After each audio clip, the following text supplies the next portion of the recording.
नमस्कार सभी को। आज हम बेसिकली बात करेंगे यूपीपीएससी की परीक्षा बहुत कठिन होने वाली 2025 के अंदर। और 21 लाख से अधिक अभ्यर्थियों ने आवेदन किया है यहाँ पर बेसिकली अगर हम बात करते हैं तो यहाँ पर जो हम बातें हैं वो करेंगे हम पहले यूपीपीएससी एग्जाम के बारे में। फिर हम अपना जो मेन कंसर्न है आपका जो पीसीएस एग्जाम है उसके ऊपर हम बात करेंगे। सबसे पहले नमस्कार, मैं हूँ आशीष कुमार सिंह, आप सभी का स्वागत है इस यूट्यूब चैनल के ऊपर। तो 21 लाख से अधिक अभ्यर्थियों को आवेदन की जटिल प्रक्रिया से राहत मिली है। जैसे हम सब जानते हैं कि अब प्रेजेंट टाइम में जब कभी भी यूपीपीएससी या किसी भी स्टेट पी से फॉर्म फिल करते हैं तो वहां पर ओटीआर पहले फिल होता है, one time registration form fill होता है। इससे क्या है कि जो अभ्यर्थी हैं उनको बार बार आवेदन करने की जो पूरी प्रोसेस है उससे बचना पड़ता है। एक सिंगल ओटीआर उनके जब तक वो अपना एग्जाम देना चाहते हैं एक सिंगल क्लिक के अंदर पूरा जो उनका जो फॉर्मेट है वो फिल हो जाता है ऑटोमेटिकली।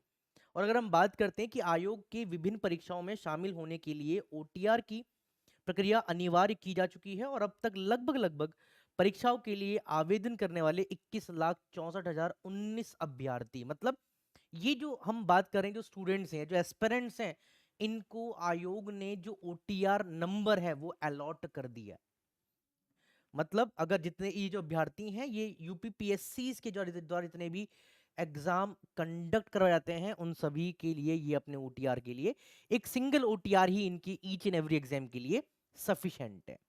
ओटीआर के फायदे क्या है थोड़ा यहाँ पर हम बात कर लेते हैं कि आवेदक अपने व्यक्तिगत विवरण केवल एक ही बार दर्ज कराना होता है।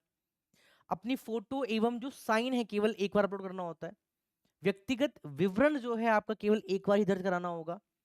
और व्यक्तिगत विवरण हो गया, फोटो हो गया, हस्ताक्षर हो गया, संशोधन एवं मतलब के लिए 24 घंटे उपलब्ध है। जैसे फॉर एग्जांपल आपकी कोई आपने कोई हायर एजुकेशन ली है देन उस केस में आप वहां पर एड ऑन कर सकते हैं। इन केस कुछ मिस स्पेल हो चुका है आपका, कोई गलत क्लिक हो गया, कुछ और डाटा गलत हो गया, तो उस केस में आप 24 मतलब इंटू 7 आप उस चीज को आप अमेंड कर सकते हैं, ध्यान दीजिएगा।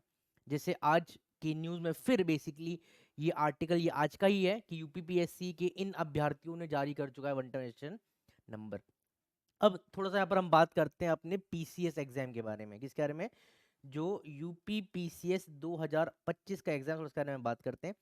अच्छा, अगर आप एक चीज देखें 2024 में उसमें लमसम अगर हम बात करते हैं तो 6 लाख से कम ही अभ्यर्थी थे जिन्होंने फॉर्म फिल किया था। इस बार अगर हम बात करते हैं तो 6,26,000 अभ्यर्थियों ने फॉर्म फिल किया है, ये ध्यान दीजिएगा। ठीक है। और अगर आप एक चीज देखें 20 फरवरी से ये फॉर्म स्टार्ट हुआ है और एक सीट के ऊपर 3,132 दावेदार हैं। और अभी तक सीट का जो इंक्रीमेंट है उसके बारे में कोई बातें नहीं हुई है।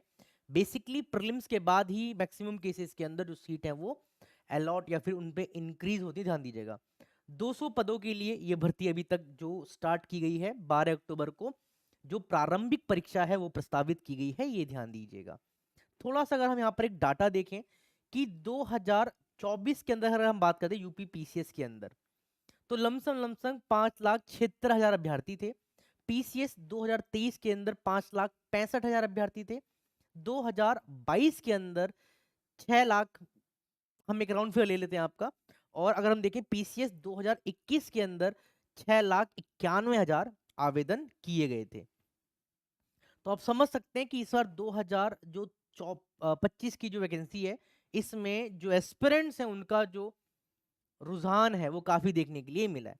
अब एक जो यहाँ पर सबसे बड़ा डिलेमा है कि क्या सर इस बार भी पोस्ट बढ़ेंगी। जैसे इस बार अगर हम देखें कि 5,500 बच्चों को मेंस के लिए कॉल आया है 2024 की वैकेंसी के अंदर। तो जब भी हम बात करते हैं सीट में जो आपका जो इंक्रीमेंट है, ये सीट जो बढ़ती हैं वो बेसिकली अगर हम बात करते हैं तो प्रीलिम्स एग्जाम के बाद ही उसके ऊपर क्लैरिफिकेशन है वो आता है। प्रारंभिक परीक्षा का परिणाम घोषित होने तक आयोग जितने रिक्त पदों के अभी प्राप्त होते हैं उन पदों पर संभावित भर्ती शामिल कर लेता है, ये ध्यान दीजिएगा। एनपीसीएस प्रारंभिक परीक्षा 2025 में अभी 5 महीने बाकी हैं और ऐसे में पदों की संख्या बढ़ने के पूरे आसार हैं, ये ध्यान दीजिएगा।